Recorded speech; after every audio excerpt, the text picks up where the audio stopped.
reboot and how I feel how um, Volition handled the criticism. Foremost, it was not very good PR and how they handled the criticism due to the feedback of the trailer of the new Saints Row reboot that's going to come out to, in February 22nd or whatever. And due to the fact that fans did not like what they saw by replacing the traditional guns with the millennial stereotypes.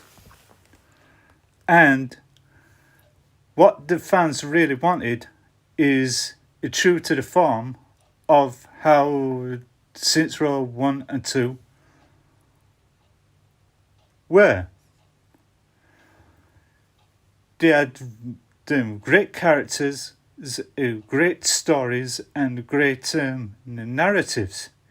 But when Saints Row the 3rd and 4th came along, this is where they pivoted from being saints as a gang to rising stereotypical influencer types and to running the White House and slaying enemies, aliens, and having powers. But that divided the fan base in half. The original fans liked the first two other than the other half. And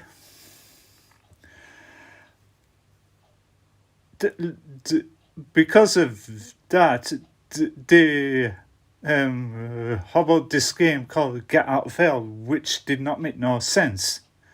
Yeah, they did feature fan favorite Johnny Gat going to hell to face demons, and they started having a singing and dancing segment in the game, which that made no sense, which was overly done. To say that shows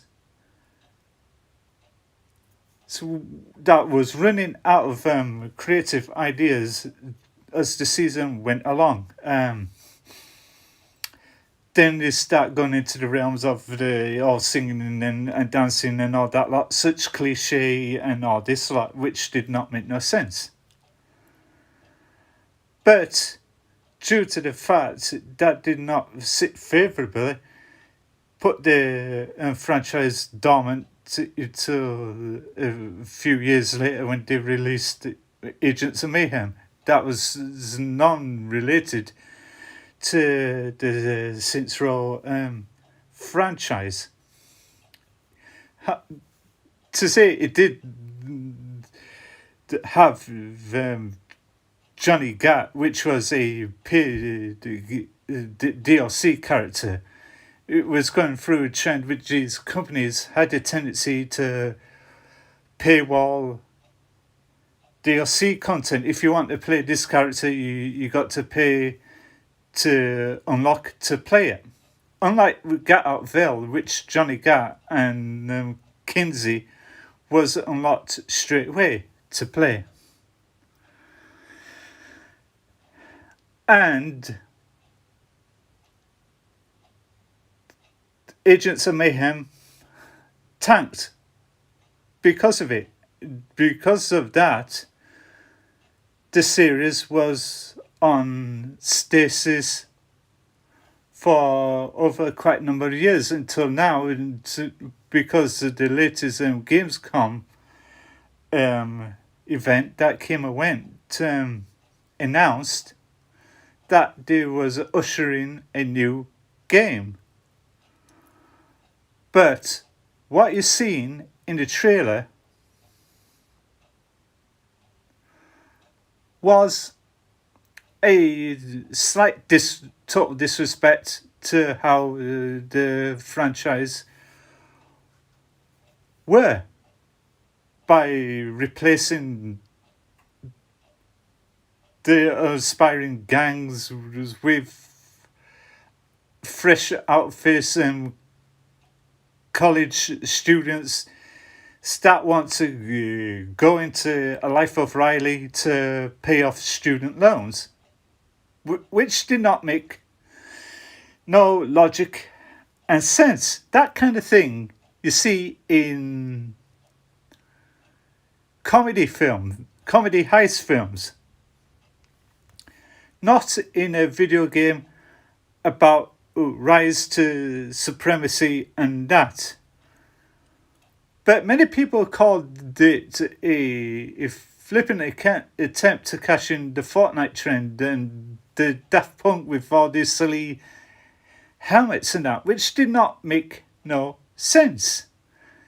And the cliche shirtless guy with oversized oversized earphones, that trend is totally outdated.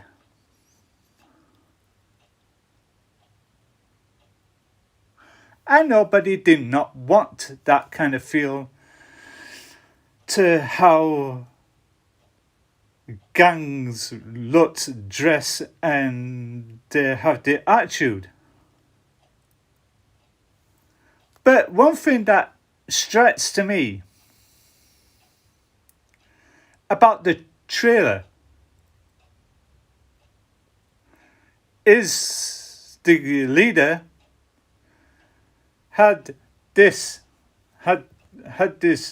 fist on his emblem shirt. What does that remind you of if you Google it?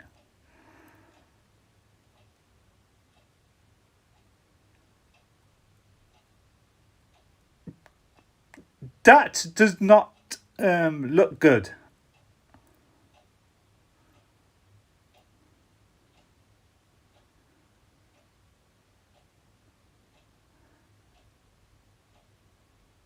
To say the least.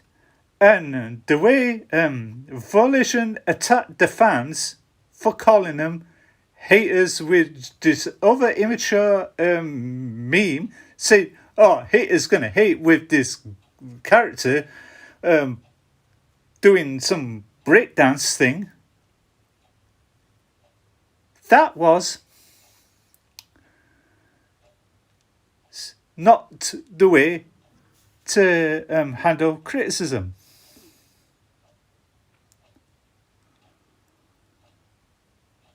As when people was taught when they worked in retail is to respect your consumer base. Listen to the feedback of the concerns, then find a way to put it right. Not this combative attitude by constantly attacking them.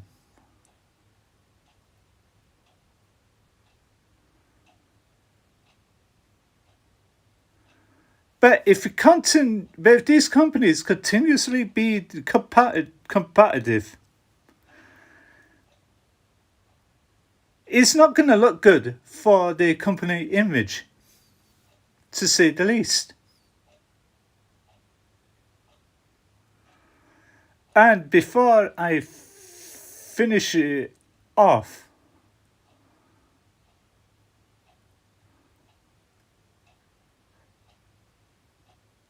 don't go to Twitter and that to send them death threats or anything. That ain't gonna do it any good.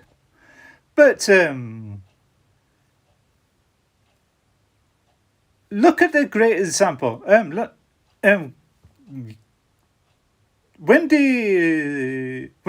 Paramount or whatever company that did Sonic movie leaked a picture of the design of Sonic, the fans did not like it. So they plead the producers of the film to go and change it. But what did the producers of the film did? They didn't act combative. They went away and changed it and then showed it again. Yeah, to say it cost them the delay of the film.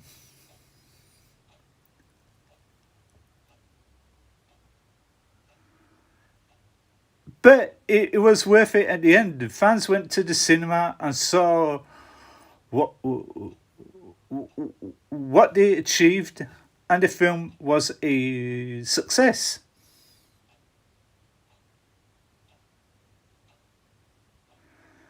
But one thing that these companies should start listening to is the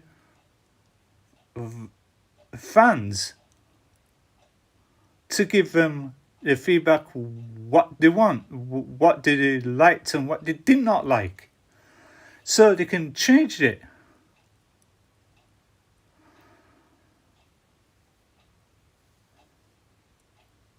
By putting all that feedback into collective data or data, wherever, then input that into the thing.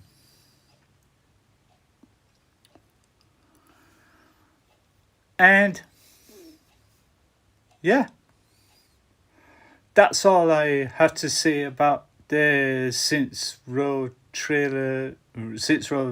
reboot trailer, and what I thought the whole handling of the treatment of fans, which was not good. And don't forget, if you like this video, hit the like button, and if you want to subscribe, hit the subscription button. Yeah, I know this is not my usual setup, due to the fact the reason why I'm recording like this is because my computer is down. But it sucks to do this kind of streaming through a mobile phone. And yeah, and I'm on Twitter and other sites, like Blogger. Links for those should be in the channel description somewhere. And this is me being Frankie Croftsmills. Thank you for watching.